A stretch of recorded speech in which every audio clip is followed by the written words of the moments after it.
Why is Boruvka's algorithm less used? The context of this question is there are three algorithms, namely Prim's algorithm, Kruskal's algorithm, and Boruvka's algorithm, which are all used for the same purpose. What is that purpose? It is for finding minimum spanning tree of a connected, weighted, and undirected graph.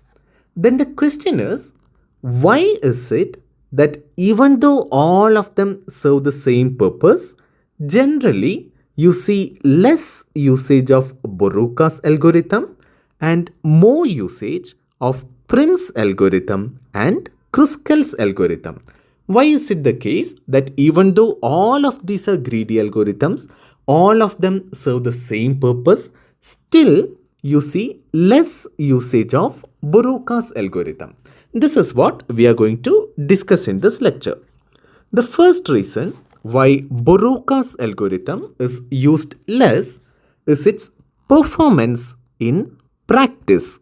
Why am I stressing on practice? The reason is, for most of the practical purposes, Kruskal's algorithm as well as Prim's algorithm, both of them are efficient, that is time efficient, making them the preferred choice. Here you can have a doubt. You can ask me this question that Kruskal's algorithm has an order of E log V time complexity. What about Prim's algorithm? It also has an E log V time complexity when you give input in adjacency list. The same way, Boruvka's algorithm also has an order of E log V time complexity. Then how is it that Boruvka's algorithm is performing bad and both Prim's as well as Kruskal's are performing better in practical scenarios? All of them are having the same time complexity. Still, why is it that Boruvka's is not performing well? The reason is there is a difference between time complexity and the actual time taken.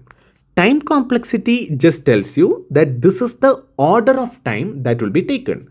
But the actual time, that will depend on the constants. The reason is, if I say order of n is the time complexity, it may mean that according to the input size, one algorithm may take n time, another algorithm may take 2n time, another algorithm may take 10n time. All of these are called order of n only, but in practical purpose, what happens? In a practical scenario, this may take 10 seconds to execute and this may take 100 seconds to execute the same problem. Because of which, the constants which are involved in time complexity, they play a major role. So coming to Boruvka's algorithm, the constants that are involved, they are much higher compared to Prim's and Kruskal's. So because of this reason, even though time complexity is same for all of these, for all the practical purposes, Boruvka's is slower. So this is one reason. And why is it? It is because of the constants that are involved. Because of the constants involved, Boruvka's is practically slower. And because of this, whenever you want to implement, you will generally go for Prim's algorithm or Kruskal's algorithm. There are more reasons why Boruvka's is not always preferred. The second reason is Boruvka's is less intuitive. Why is it less intuitive? The reason is, if you think about the logic behind algorithms, Kruskal's algorithm tells you that you should always sort the edges and then keep selecting the lowest weighted edge such that it does not form a cycle. So if you see from outside in a single look, you have to sort the edges and keep selecting the smaller edges, which makes a lot of intuitive sense because you are trying to decrease the total edge weight. So you are starting from the lowest weighted edge and then you are adding the edges which are next lowest, which is intuitive. What about Prim's algorithm? In case of Prim's algorithm, you have to start from a single vertex and then you keep building the tree from this single vertex, which is again an intuitive approach. That is, you're starting from a single vertex, you keep building this tree until your MST is complete. What about Boruvka's algorithm? In this case, the algorithm tells you that for all the different components that you are having, you should find the smallest weighted edge which is going out of that component and then add it according to whether it is forming a cycle or not. And you don't know when this algorithm is exactly going to conclude. It tells you that whenever you have a single component, the algorithm is done. Till that point, you have to continue the same process in phases. So my point is not that it is not logical. My point is Prims and Kruskals are more intuitive than Boruvkas when you think from outside. In a single look, Kruskals and Prims looks very convincing that it is directly going to find out minimum spanning tree. While in case of Boruvkas, you may have to give a thought in order to understand that, okay, this algorithm can also find you the minimum spanning tree. So this is what I meant when I said Boruvkas is less intuitive. Logically, all of them are very good and Boruvkas surely will always find minimum spanning tree. But in single look, Prims and Kruskals are more intuitive, and because of which, when you are implementing, you may be tempted to go for Prims or Kruskals. The next reason why you would not choose Boruvkas is the complexity of implementation. Why is it complex to implement? Because this requires managing different components and finding the cheapest edge separately for each of these components. So when you're coding this implementation becomes more complex because logically you have to keep track of many components and you have to see which is the smallest edge in each of those components. So this is implementation wise difficult because you need different data structures, you need a disjoint set, you need a separate array, and with them you have to keep track of all the components. But in case of Prims or Kruskals, it is comparatively easier to implement. So this is the third point.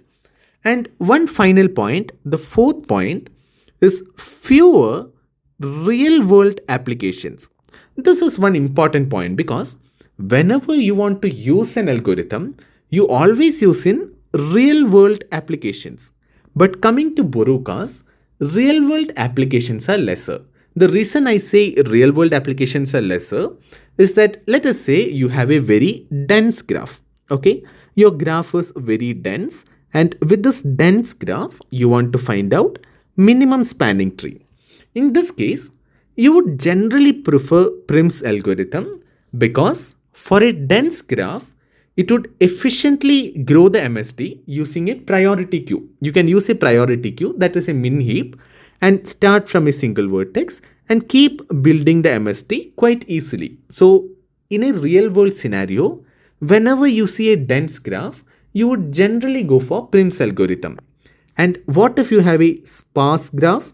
If you are having a sparse graph, then you may be tempted to go for Kruskal's algorithm because you have to sort all the edges and then using disjoint set, selecting the smallest and checking for a cycle is practically easier. So in a real world application, this one would be the preferred choice when you are using a sparse graph. So what happens is in both these cases, you would generally not have Boruvkas as the first choice. So because of this, in real world scenarios, you may not really go for Boruvka's algorithm. Till this point, we've been telling you why is Prim's better, why is Kruskal's better, but there should be some case in which Boruvka's is better. This has to be there. So let us discuss that case now. That is, when is Boruvka's algorithm better than Prim's and Kruskal's?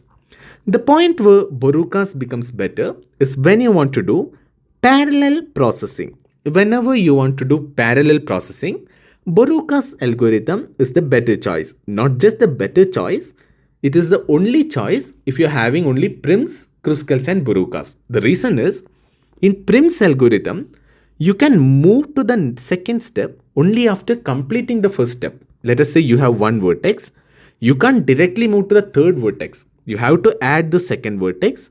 Then you can add the third vertex, which means you don't have an option of parallel processing. You can only process it in linear order, that is, process the first vertex, then get the second vertex added, then the third vertex added, and so on. What about Kruskals? There also it is similar. You have to sort all the edges, and then you have to pick the smallest edge first, then the next smallest edge, and so on.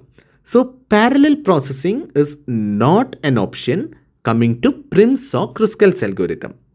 But in case of Boruvka's algorithm, parallel processing is very good option. The reason is, what happens in Boruvka's, you have a lot of different components, and for each component you have to separately identify the smallest weighted edge. So for each of these components, you have to independently identify the smallest weighted edge, and for this you can apply parallel processing. For each of the component, you can separately find parallelly, and finally you can mix all these outputs together.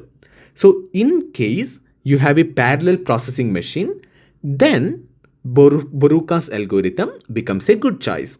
But the reality is, in real world scenarios, you generally won't be using parallel processing for finding a minimum spanning tree. So because of this, Boruvka's algorithm is not generally preferred. But in case you want to do parallel processing, that is where Boruvka's algorithm becomes the preferred choice.